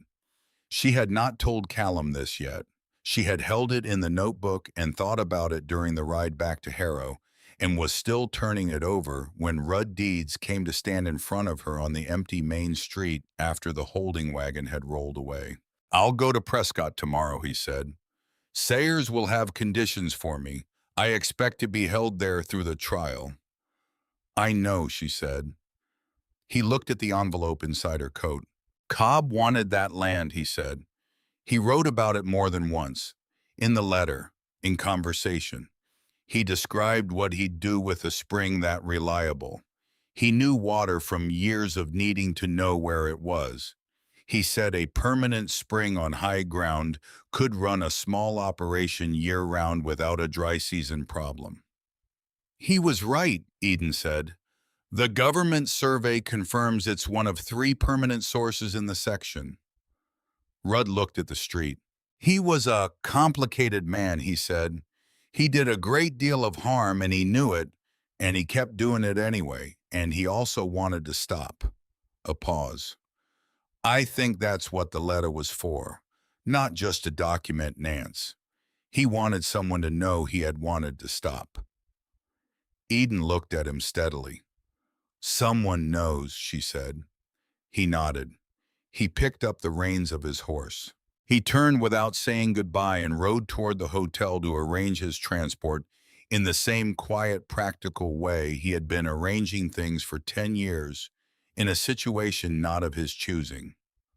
She watched him go. She thought about what he was carrying, not just the legal circumstances, the 10 years of watching, of knowing, of managing, the weight of what you knew and couldn't act on and had to accommodate daily. She thought the weight of that was not small and that setting it down, even the way he was being required to set it down, had to be something. She turned and found Callum standing at the edge of the boardwalk with both horses. He looked at her with the expression she had come to understand, which was not the absence of expression, but the presence of something kept carefully in. "Where do you want to go?" he said. She thought about the hotel, the meals she owed her body, the sleep she owed herself. She thought about the land. "East," she said. He held the reins of her horse out to her. She mounted. They rode east out of Harrow in the last light of the day, the red rock ridge rising ahead of them, the smell of the washed desert around them from the previous day's storm, everything clean and clear and sharp-edged in the evening air. They did not go into the canyon. She went to the parcel instead, approaching it from the east by the route she had identified from the government survey. The land sat on a bench of high ground at the canyon's eastern rim, sloping gently toward the east face of the ridge. The scrub here was denser than the flat country below. The soil was different, darker, richer in the way that desert soil was richer near a permanent water source, the moisture working its way into the earth from below and changing its character. She heard the spring before she saw it. It came out of the rock face at the base of a low cliff, a steady emergence of cold, clear water running from a fissure in the stone that had been open long enough for the edges to be worn smooth by the flow. The water collected in a natural basin the rock had formed over years and spilled from the basin into a small channel that ran east down the slope, the channel defined by the darker vegetation that grew along its edges. She got off her horse. She knelt beside the basin, put her hand in. Cold. The actual cold of water that came from deep in the rock where the temperature was constant and the sun had never reached. The cold of the ground's own coolness preserved and delivered to the surface. Her father had put his hand in this water. She did not know how long he had stayed. She did not know exactly what he had thought sitting here on the bench of high ground with the spring running cold beside him and the canyon country falling away to the west and the open territory extending to the east. She thought she knew the general shape of it. She thought he had felt what she felt right now, which was the specific satisfaction of a person who has been looking for a long time and has found the right place. And then he had gone into the canyon to investigate something he had noticed, some detail in the terrain or in the rock that his 20 years of reading this kind of country had told him deserved examination. And he had found the fortress and the door and what was behind the door. And he had been found in turn. She closed her hand around the cold water.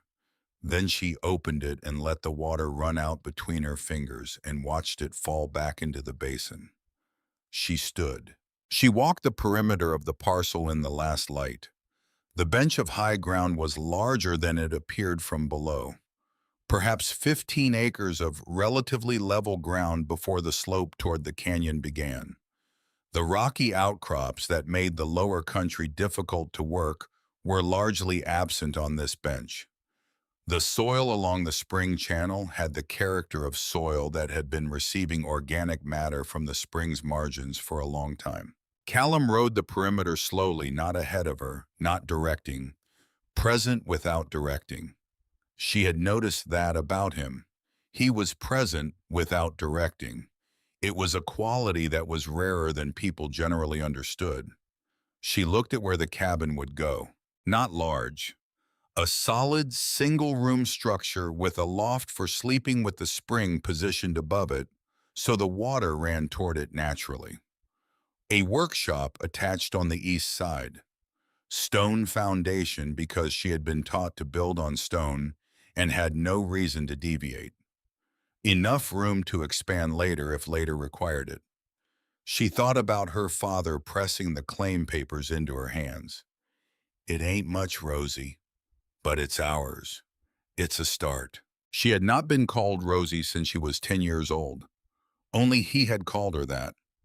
The diminutive had seemed like something he had held on to from the time before her mother died, when she had been small enough for it to fit. She stood at the place where the cabin would go and looked east over the slope of the parcel to the open country beyond the mesas, going dark in the distance against a sky that was turning the specific deep blue that preceded the full dark of a desert night, each layer of color deeper than the last. The day releasing itself into the dark by gradations too slow to watch directly, but clearly visible if you looked away and then back. Callum stopped his horse near her. "Good ground," he said. "It's good ground." He was quiet for a while, the kind of quiet that was occupied. "The spring runs year-round. I've been through this canyon country in January. The water levels I've seen there. It doesn't freeze out and it doesn't drop. I know the county survey confirms it." He looked at the ground, at the sky, at the canyon rim to the west where the last light was still sitting. "Your father spent his life looking for the right piece," he said. "He did. And he found it." He found it. She looked at the spring at the channel running east down the slope in the last light. He just didn't get to keep it. Callum looked at the canyon rim for a long moment. "What are you going to build?" he said. She thought about this. She thought about it with the same methodical quality she brought to everything, the specific, practical consideration of what the ground could support, what the water would allow, what one person with some skills and some resources could accomplish on a timeline that was realistic. "Something worth keeping," she said. He nodded once. The stars were starting. One and then several, and then the sky opening into the full desert display, brilliant and cold, the Milky Way coming up over the east horizon and arching overhead. She stood at the edge of her father's ground and looked at the spring and the bench of land and the canyon rim to the west, with the fortress inside it, sealed behind its carved arch, waiting for the government inquiry that would determine what was done with it. She thought about Rafe Cobb writing his letter in the dark of the fortress, describing this piece of ground with the accuracy of a man who had surveyed it and the longing of a man who had decided it was what he wanted when the long, terrible thing he was doing was finally done.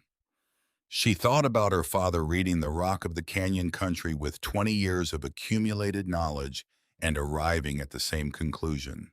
Two men who had never met, both of them gone now. Both of them right about the same stretch of Arizona earth. And now she was the third.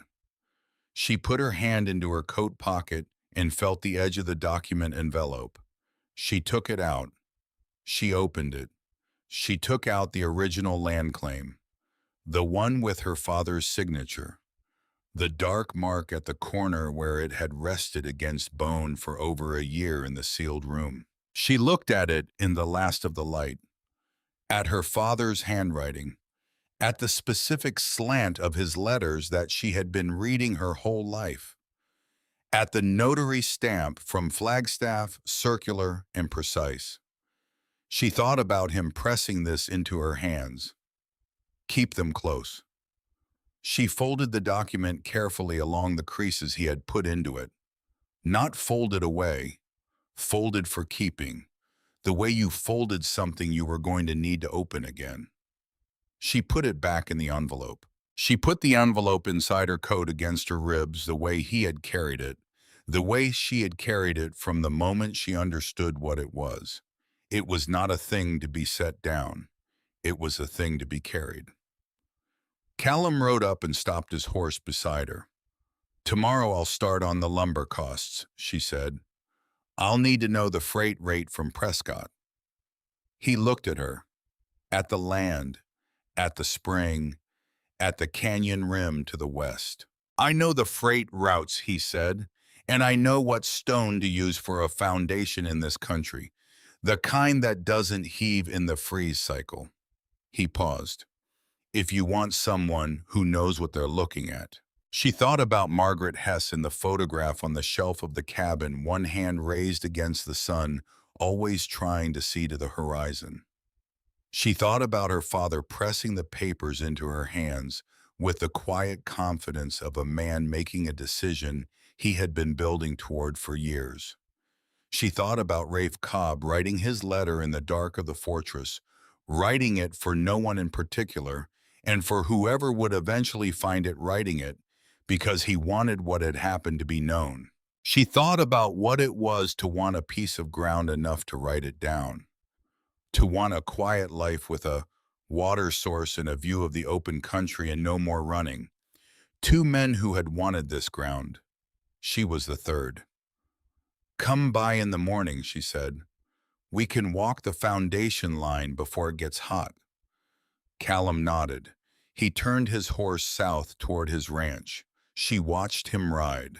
She watched him until the dark absorbed him, and there was only the sound of his horse on the rock, and then only the night. She turned back to the land. The full dark had come the way desert dark came completely, and without gradations, the transition from evening to night immediate and total. The stars were brilliant and cold overhead, brilliant in the way that stars over the desert were brilliant when there was no other light for 100 miles in any direction to dilute them. The spring moved in its channel with a low, patient sound that was the sound of something that had been doing the same thing for a very long time and had no reason to stop. She stood on her father's ground, her ground. She stood there and let the land be what it was, which was solid and real and present under her feet, the spring running cold beside her in the dark, the fortress sealed behind its carved arch in the canyon to the west. There were things that needed to be done.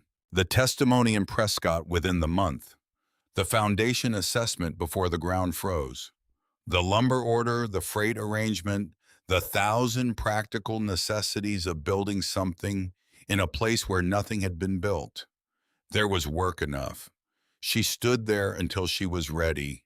Then she mounted her horse and rode back toward Harrow in the dark, and the land settled into its nighttime self behind her, quiet and patient, and entirely indifferent to what had been decided above it, the way land was indifferent to everything except what was done to it with time and effort and the specific intention to stay.